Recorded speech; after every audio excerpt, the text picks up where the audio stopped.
So now we see a wonderful example as to a person who does not commend himself, does not accept human commendation. Rather, he boasted in the plan of God the Father for him. He did not speak for himself. He did not testify about himself, but he allowed the Holy Spirit to do it, and God the Father. He, at the end, he was constantly commended as approved by God. So now he's the one that commends us in our post-salvation spiritual life. Okay, verse 11 is a continuation of this. Paul begins his great sarcasm. I don't think we found any sarcastic comments, verses here. It was a great chapter, chapter 10. And now we begin Paul's great sarcasm. One thing about sarcasm is that it takes moxie, it takes brains to be able to understand sarcasm. Women have a great capacity for sarcasm. In fact, many times, many women, that's the only way that they can give you a comment or tell you to your face something by expressing sarcasm. Of course, a stupid man, arrogant man, self-centered man will often fail to grasp the sarcastic comment or the comment underneath that sarcasm. They'll take it literally. Paul did teach a lot through sarcasm, and it was a great usage of it. Also irony, which is the little baby brother of sarcasm. So chapter 11 has 30 something verses, 32, 33 verses. It's a long verse. Let's see if we can hurry it up a little bit. I doubt it, but we are almost finished with our whole book. There's chapter 12 and then there's chapter 13. Okay, outline of chapter 11. Verses 1 to 11 talks about Paul's care for the Corinthians expressed through sarcasm. Paul had great empathy for the Corinthians, and as we've seen, he's chased them around. He's explained himself beyond what is necessary. Any person who explains himself is petty and cares too much about what people think.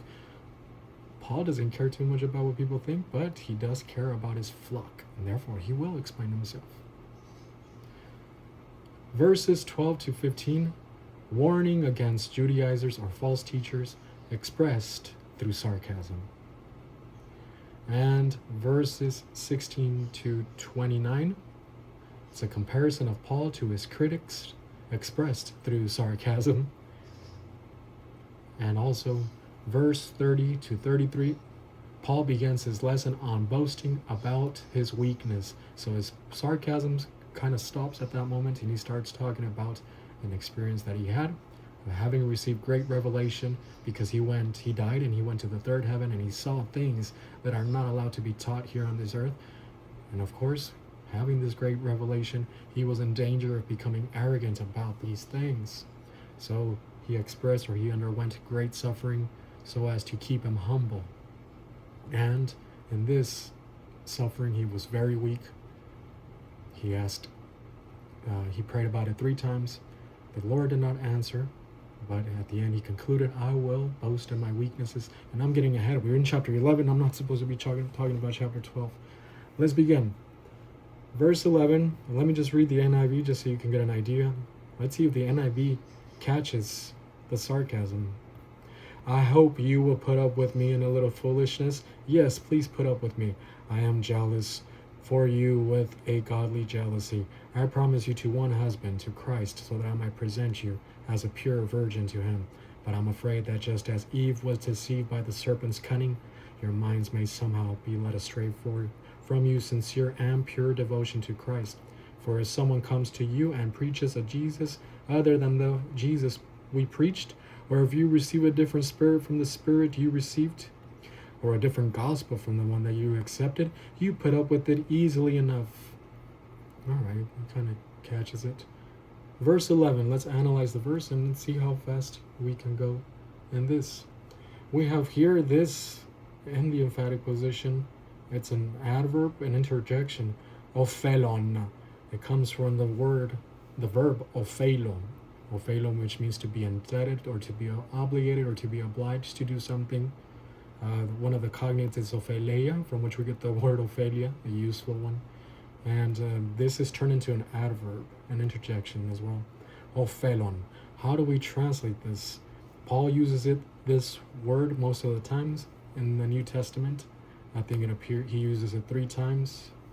I forgot who else uses it. But yeah, so felon. It's often translated, oh, that. It expresses a wish. It denotes an expression of wish, or that's a wish that something would occur. How I wish that. We can translate it. You ought to, maybe. Or, oh, would that you put up with me. So, how did I translate it? Let's go with, I wish that you put up with me. So, or I wish that you would put up with me. And that's how we're going to translate it.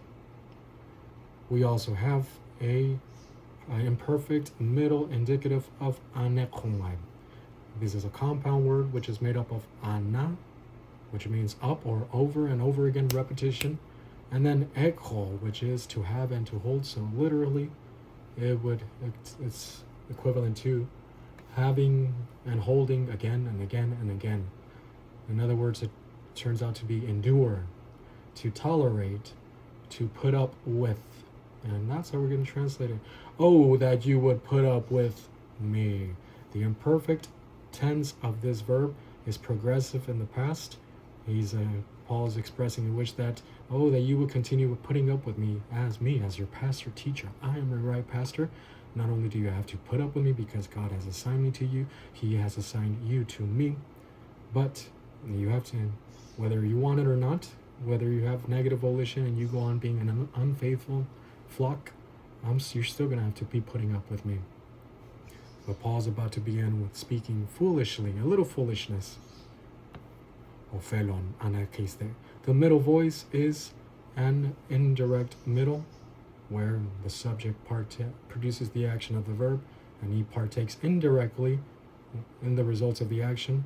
So the subject, the Corinthians, the negative ones. Here we are talking about who? Let's go back to chapter 10, verse 2. The negative ones. We already saw in chapter 9 and chapter 8 that there are some positive believers that have recovered marvelously, quickly. Paul was even amazed. And this is one of the great grace of God, his effectiveness, his power, how he can recover you from reversionism like this quickly. Of course, he will only allow you to fall into reversionism, I don't know, once or twice or 3 times. Depends, he knows all the facts. But from what I know is that he does not allow you to backslide to reversionism many times before you die the sin unto death. Okay, that's a subject for another day.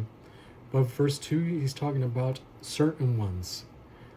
I strongly urge not to have to be bold when present with the boldness which I propose to dare to use against certain ones who consider us as walking according to the sin nature. These are the negative Corinthians who have been duped by the Judaizers. Yes, and by way of application, you could also say that this applies to the Judaizers, for the Judaizers were the ones that were saying, hey, Paul, he walks according to the sin nature. He teaches grace and all that, but he distorts grace. Look, he's not. He's telling you not to succumb to circumcision, not to obey the Sabbath, not to obey feasts and all this. He's telling you not to obey the Mosaic law. He walks according to the sin nature in the name of grace. Paul is not distorting the grace of God. Those who distort the grace of God into a system of licentiousness appear in Jude, the first 10 verses, somewhere around there. They distort the grace of God into a system of lasciviousness, licentiousness. But Paul's not doing that. Okay? Paul is perfectly balanced as far as grace. He does not give in to the Mosaic law. The Mosaic law has been fulfilled. And on the other side, he does not incline all the way to the point of distorting grace as a license to sin or a system of licentiousness. So Paul's speaking to these guys. We already saw that there are many positive Corinthians. Before that, in 1 Corinthians, there were a few, only a little bit, that advanced, that were in super grace and continued advancing, such as Stephanas, Achaicus, and I forgot his other name. He's a wonderful man. I cannot believe I forgot him. Fortunatus. And his name says it all. Not because we worship the gods, the fortunas, but because fortuna is fulfilled in Christ. That is, there's no fortune, but God designs everything for us so that we can advance in the plan of God and give us super grace blessings. Okay, now, oh, I wish that you would put up. We're going to translate it in this way because of offelon, expressing a wish. So would, I'm going to translate it this way. The indicative mood here, it's declarative. Oh, I wish that you would put up with me, tolerate a little of my foolishness. Paul is putting himself in the position of the Judaizers. Oh, tolerate a little of my foolishness. You put up with the Judaizers. How about you tolerate me? In fact, it's what Paul has been doing this whole time. He's been tolerating the foolishness of the Corinthians, but now he's inverting it and he's reversing it on them. Oh, they're so right. They know so much Bible doctrine. It's them who have to put up with Paul. And so he says it. Oh, that you would put up with a little of my nonsense, my foolishness. We have here a genitive of direct object. This is one of the verbs that receives a genitive as the direct object, or that has a genitive as a direct object. It can also receive the dative, but this is one of those words. That you would put up with me. And we have here, it does take the accusative direct object as well. Mu is in the emphatic position. We're going to put it all the way over here with my foolishness. What is here the accusative direct object? We have the indefinite pronoun accusative neuter of tis. Tis in the masculine is who, or someone, rather. In the feminine is someone, woman, tina. But T in the neuter is something. So we're going to translate some. It can also be translated a little because we have mikron, which goes with it. It's the adjective that modifies this indefinite pronoun. Mikron, and the opposite of this is macron. Macron in terms of length. Mikron is obviously also small in terms of length or quantity. A little in quantity. Paul is beginning his sarcasm here. A little in quantity.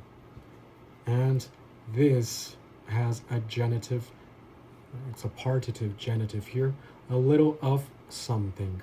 Afrosune. This is the genitive singular feminine of afrosune, afrosunes. A compound word.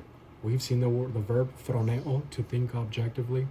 Afrosune, the alpha privative, denies the thinking objectively, so it denotes a lack of sound thinking, lack of good judgment, lack of common sense. Paul has called the Corinthians in 1 Corinthians chapter 15, Avron, stupid.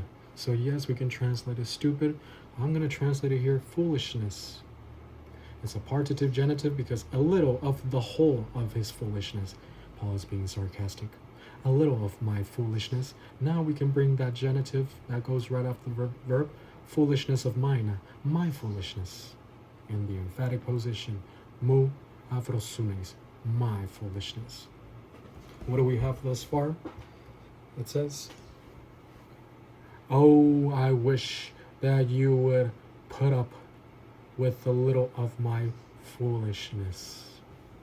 Okay, Paul tells them that when they were positive towards him, they learned much doctrine and were blessed.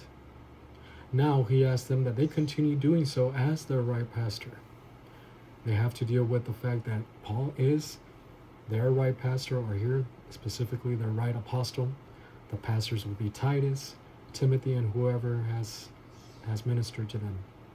In reality, Paul is the one who is tolerating, putting up with the Corinthians' foolishness by succumbing to the false doctrines of the Judaizers. But in his sarcasm, he inverts it and makes it seem as if he's the one who is in foolishness. Oh, I wish that you would put up with a little of my foolishness. And now he says we have a conjunction of contrast here of but.